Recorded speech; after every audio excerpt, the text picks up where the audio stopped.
Buen día, ¿cómo les va a todos? Aquí estamos arrancando sin reservas en perfil, 11:01 en toda la Argentina, 15:3 la temperatura, está verdaderamente lindo aquí en la capital federal con el sol que está descubierto en el cielo y eso hace que el clima sea agradable porque son 15 grados que se llevan en estos tiempos en donde queremos obviamente temperaturas más altas por todo lo que tiene que ver obviamente con lo que sabemos, no resfriarnos, no engriparnos y sobre todo obviamente cuidarnos con lo que tiene que ver con el COVID. Pero ¿por qué menciono el frío? Porque el COVID es una enfermedad coinfecciosa y si nosotros estamos resfriados y demás, nos mal predisponemos a lo que tiene que ver con las defensas y demás. Así que a cuidarse.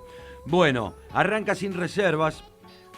Tengo algo a lo que me quiero referir en el arranque del programa que me parece que es lo más importante a nivel político de la semana. Yo creo que hubo dos cuestiones importantísimas. Una tiene que ver lo que pasó en el Vaticano, lo que pasó con el Papa y el presidente de los Estados Unidos. Yo creo que esa iba a ser la noticia medular del presidente de la Argentina, perdón, me quedé pensando porque iba para otro lado. Pero digo, uno de los hechos políticos salientes, sin duda que hay que ponerlo en la mesa, es que el Papa estuvo con el presidente de los argentinos. Después veremos y evaluaremos las caras, los gestos, las maneras, cuánto duró la reunión y demás. Pero cuando todos creíamos que ese era el hecho político más saliente, en una semana con contagios que, salvo en el día de ayer, habían bajado un poco. El día de ayer volvió nuevamente a ser grave la situación. Anteayer también los números no acompañaron. Pero hay que referirse a lo que pasó en el día de ayer con la protesta criminal que se estableció en una de las vías del tren Roca, impidiendo que los trenes salgan de Constitución, generando así un desmán pocas veces visto en esta pandemia. Es cierto, cuando uno revisa hubo manifestaciones de todo tipo, hubo, bueno, ni hablar las cosas fuera de la ley, las fiestas clandestinas y demás, pero ayer a mí la imagen de esos 20 tipos, 20 o 25 personas que estaban interrumpiendo la vida de un montón, no solamente invadiendo los derechos de volver a casa, el derecho de trasladarme, el derecho de transportarme, el derecho de libertad de tener un transporte público a disposición. No solo eso quedó interrumpido, que ya es grave per se, pero lamentablemente en la Argentina estamos acostumbrados a que 2x3 hay un paro de trenes, 2x3 hay un paro de subte, 2x3. Pero en una pandemia, cuando la consecuencia de ese parate en la vía resulta como este atentado casi a la cuestión sanitaria y a la gente. Yo me había tomado el atrevimiento ayer de decir, estos tipos o estos muchachos, me cuesta llamarlo, y pido disculpas quizá con un nombre más correcto a estos hombres que invadieron por su cuenta, dicen, son 25 ex empleados de lo que tiene que ver con los trenes y que algunos con causas penales. Ver a esos tipos todos encapuchados, porque si ustedes revisan las imágenes cuando hablan con la prensa, después de hacer esperar 5 horas a la gente, y ahora vamos a ver y meternos en dónde están las responsabilidades, por qué se tardó tanto en arreglar y sacar a 25 personas de una vía. Ustedes me dirán, y bueno, hay miedo a la represión, el gobierno tiene miedo a meterse y que después se lo tilde. Claro, pero ante una pandemia y hay una situación tan crítica como que la que se vivió y la imagen de toda la gente, miles y miles, fueron 200.000 personas las que fueron afectadas con aproximadamente, con este paro.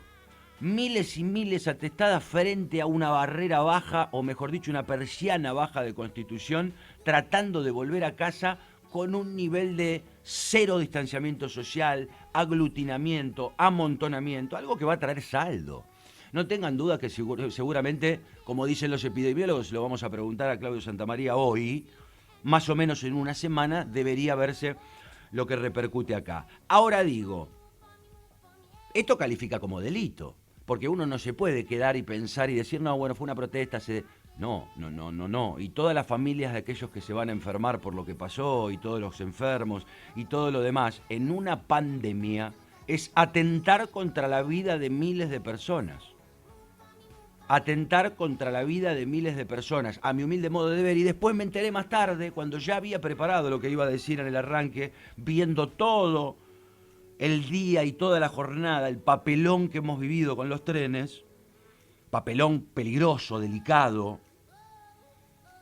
Viendo todo eso se me había ocurrido esta calificación, lo consulté con la doctora, que es abogada, y ella me decía, sí puede calificar, y después el fiscal Marijuán al rato denunció, como corresponde a mi modo de ver, penalmente a estos piqueteros que cortaron las vías del Tren Roca por poner en riesgo la vida de miles de personas en una pandemia.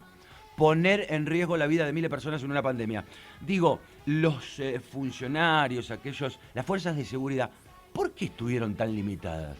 ¿Solamente por el hecho de no reprimir o hay un trasfondo más político acá? Uno averiguando, claro, se hace muy difícil a veces que te digan qué está pasando.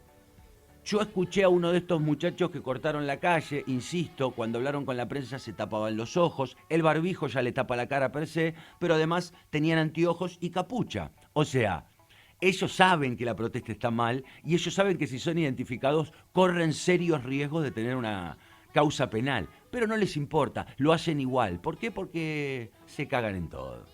Porque en la Argentina, lamentablemente, para decirlo de esa manera, a veces no importa lo básico. No respetar lo básico de una pandemia es, y te diría que casi que tener cero empatía con el otro. Si a vos te parece que no se contagia a nadie, que esto es una mentira y que es todo un invento de las superpoderes mundiales, que hay, viste, de esas corrientes que yo les escapo porque no creo absolutamente en eso, está bien, pero no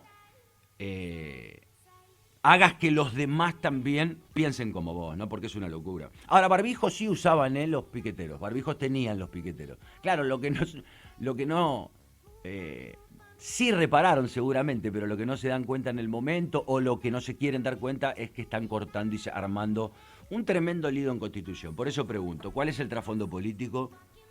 ¿Por qué Marijuán acciona de esta manera? Bien, pero digo, ¿esto tendrá que ver con una interna del gobierno? Yo me hago preguntas, porque a mí me parece muy curioso que 5 horas no haya aparecido, por ejemplo, Martín Marinucci, el presidente de Trenes Argentinos, para contar, para dar la cara, para decir qué pasaba verdaderamente en el fondo de esto.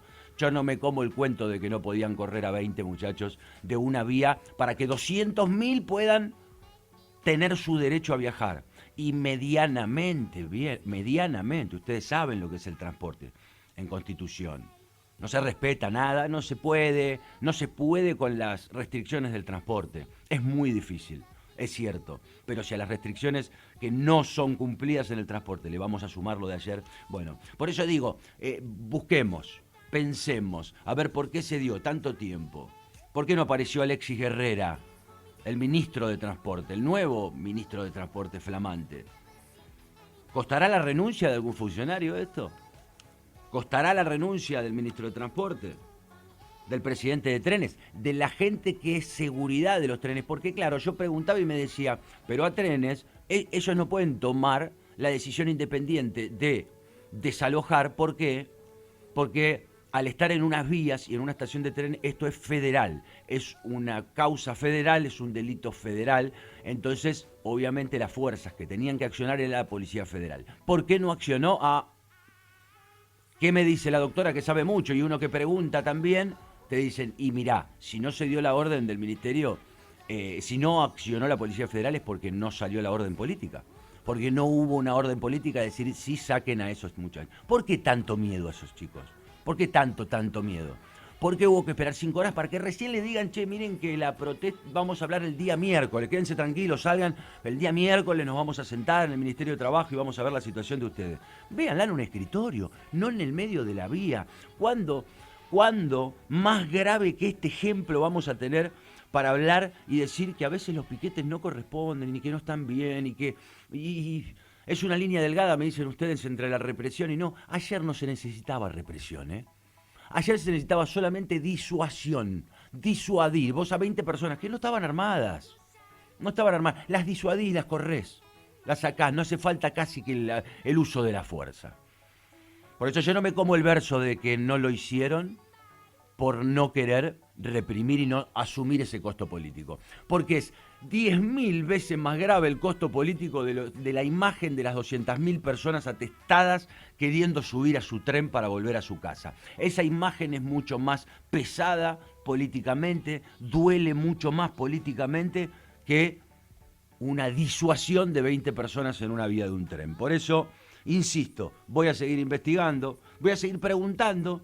Y Argentina a mí me enseñó a no creer la primera impresión, a siempre buscar un poco más allá. Y nuestro deber aquí en Sin Reservas, durante todo este programa, será buscar ese más allá, intentar contárselo a ustedes y que ustedes saquen sus propias conclusiones de esto que fue verdaderamente una protesta criminal. Así me sale llamarla porque no le encuentro otro adjetivo calificativo a lo que pasó ayer en esta aberración en Constitución.